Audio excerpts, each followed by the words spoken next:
He is more than you could ever need. He's more than the eye could see.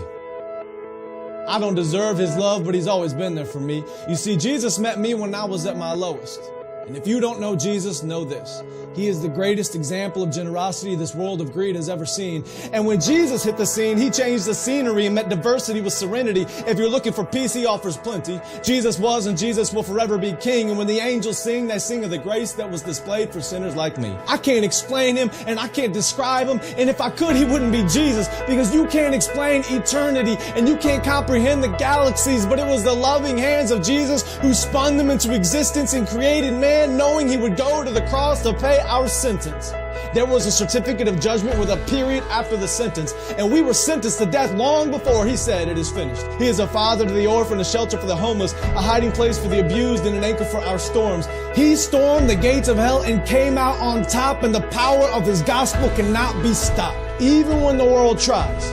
And they try a lot. He traded places with Barabbas and became the catalyst of missions across the world, covering every portion of the atlas. If you're in need of rest, I know of a mattress. If you don't know Jesus, your future is tragic, but He gladly embraced tragedy so we could live in His presence of majesty. His presence is presence, and it's His presence that presents preciousness to a world of peasants. He is far from pretentious, but still loves those who are. He is the light of the world and hung the stars. He brings the dead to life and delivers life to the dead. He took a crown of thorns on His head so we could put crowns at His feet, and I can't wait until I get to kiss His feet that were nailed to a cross for me and for you and for every person around the world. He loves the world, and I love His Word, because the Word became flesh, and in His flesh He demonstrated the Word to the world. He is an example to every boy and every girl. He is a lover of black people. He is a lover of white people. He is a lover of the unchurched and the assembly under the steeple. He doesn't see the believers' failures, but still takes time to celebrate their faithfulness.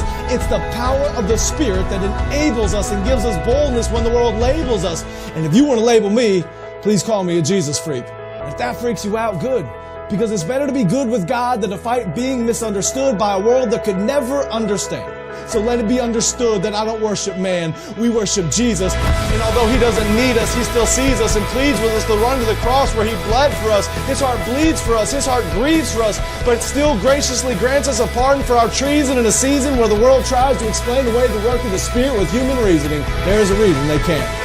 Because the Spirit is like the wind, and the wind cannot be seen. But loved is the one who believes without seeing the unseen. I'm telling you today that Jesus is something. He's something more. He's something great. And if you want to know Him, you don't have to wait. He stands at the narrow path with a key to the gate, and you only have to reach out and embrace His grace. I don't care who's president. I have the King who is always present. I don't care who holds musical celebrity. The voice of the Lord will always be the sweetest melody. I don't care who owns the riches of the globe. My Jesus holds more wealth than one ruby on His robe. I don't care who is the strongest or the fastest. Nothing matches the Creator of the universe and His immortal, infinite status. I don't care about religious leaders who died and stayed dead. I'll only worship the one who conquered death and wears a crown on His head. His name is Jesus, and I'm telling you, He's something. He was faithful yesterday, and He is faithful today. I can feel His presence whenever I pray, and when the time comes for me to fade away, I'll remember the day I heard Him say, "My name is Jesus."